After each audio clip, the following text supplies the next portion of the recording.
Alright, what are my thoughts on Prince's Around the World in a Day?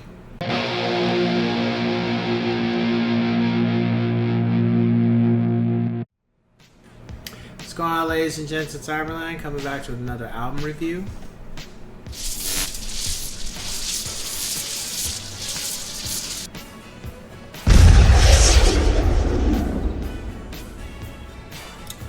Prince's Around the World in a Day.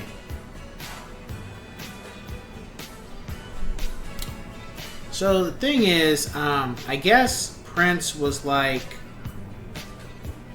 to him, he doesn't want to be held hostage with his music. So I guess it was one of those things where he released Purple Rain and Prince was kind of at the point where, okay, it's time to release something. It's time to work on new music, release new music. But unfortunately, and I wouldn't say unfortunately, it's just this is what happens. People were still listening to Purple Rain. They couldn't get enough of Purple Rain. It was Purple Rain, Purple Rain, Purple Rain. You know, it was what was being played in the clubs. It was what everybody was wearing. It was what everybody was watching. It was what everybody was listening to when it came to Prince. So the attitude was like, we're not ready to move on from Purple Rain yet. You know, it was that big of an album. It's like Michael Jackson's Thriller. You know, we're not ready to move on from this album yet. And unlike Mike, who kept promoting it and was just like, you know, give the fans what they want, at least to what he could do, because that's a whole other topic. But Prince was at a point where it's like, look, I don't want to be stuck playing songs from Purple Rain, and I already have new material that I want to present to the public. I want to get out. And I guess that's where Prince, I think up until this point, he hadn't had a Purple Rain album yet. So I don't think he fully grasped that, you know, when it comes to your fans, if they're fixated on a certain album, you don't stop promoting that until you start to see the rave or the attention for that album start to teeter off a little bit. Then that's when you kind of do, you know, take a break, work on new music, and start trying to promote that. But Prince was like, hell no, I'm going to promote new music. And it's like, the problem with that is the public didn't care.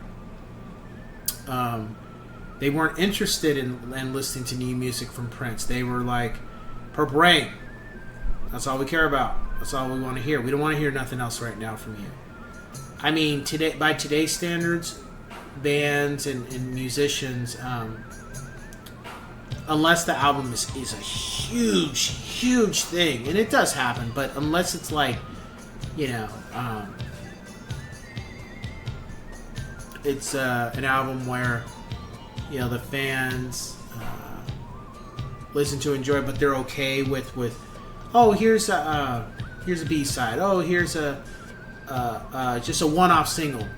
You know, it's one of those things where you don't really want to do that, because that can make the fans start being low-key, not open to what you're coming out with, and it could hurt not necessarily hurt the career, because it didn't hurt Prince's career, but it could turn people off of your future music, because it almost seems like you're trying to force the public to listen to this here now because you say so, but they're not ready to transition from this to this yet. And I think that's what hurt Around the World in a Day. There wasn't anything I didn't like on it. I give it 8 out of 10 yes sirs, but it got lost, you know. It was an album that just didn't take off, and I think the main reason was because Purple Rain was just too fucking big. It was just an album that wouldn't go away, and Prince tried to make it go away, and that was you know, you don't do that. I remember when I reviewed the Black Album from Metallica, when they talked about, and even AC/DC, when they talked about Back in Black, it's one of those things where, yeah, we you know, you don't stop touring or you don't stop promoting an album if this is what you give the fans what they want to a degree. You know, when something when an album reaches that many people and it touches that many people, you don't shut off the valve for them with that. What you do is you keep giving them those songs and performing until finally the people have had, you know, they've been fed enough and they're time for, you know, it's time for them to move on to another dish. You know, they've been given enough chocolate cake, they're full, they're stuffed, they don't want no more chocolate cake. Now they're open to having apple pie or something. But you don't take away the chocolate cake because you want them now to taste apple pie or chocolate chip cookies or something. You don't do that. And Prince did that low key, and I think that's what ended up hurting this album, because this album isn't bad, but it is a step down from the excitement and the rush that Purple Rain gave. This album was more reflective. It was more moody, and it was kind of, I would say, it was a little weird in certain aspects. Like listening to a couple of the tracks, it was this album took a lot, like,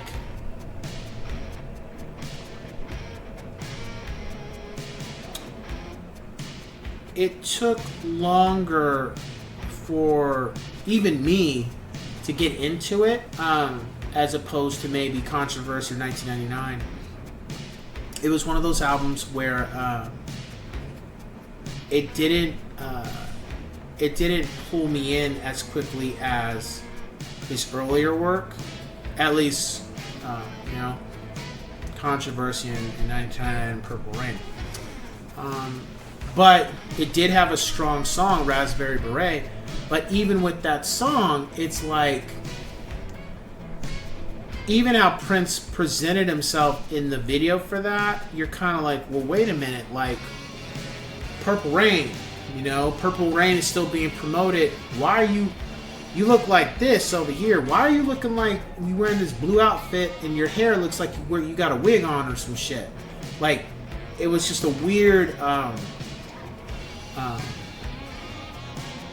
it was just a weird time period, and I don't know if Prince was still using the Revolution with this music. I mean, I know you hear the female voices on Raspberry Beret and a couple other songs, but in general, it almost seems like he was already starting to say, or low-key, like he's going to start just doing things by himself without the band, or his band, or whatever it was. You know, something else I noticed too. The album isn't dark. It didn't come off as being too political outside of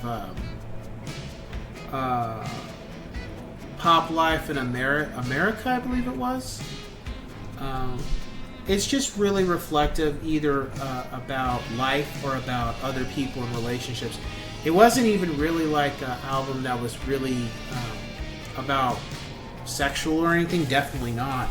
It was just more reflective. It's very similar. It felt very similar to Controversy, actually. Felt very similar to it. My rating for the album is an 8 out of 10 yes sirs. If I didn't already say that, I'm trying to think, did I? Top 5 tracks: Paisley Park, Raspberry Beret, Around the World in a Day, Temptation, and Pop Life. I would also say that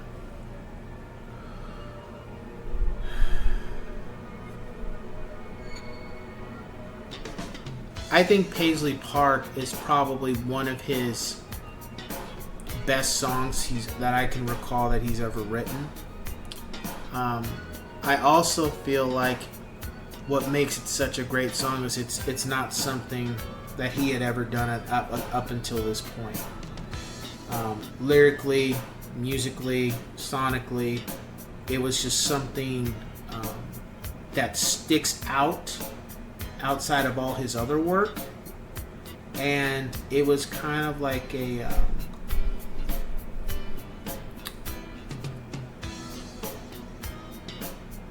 it was like this mellow, moody album song, but almost in a good way.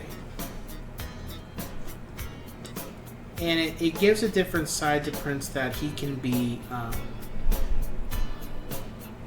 have a softer side to him than being so aggressive or trying to be so provocative when it comes to his lyrics. And that's one thing I really liked about this song. It was something that up until this point I don't feel like I heard until this point. But I also feel Paisley Park opened the door for him to write more songs along these lines. I definitely think so. Not as dark as When Doves Cry, but it was just a really well written song, I think. So, the last thing I would say is, if you're going to listen to this album, have an open mind and understand that it's not Purple Rain. There is no Purple Rain 2, not that I know of.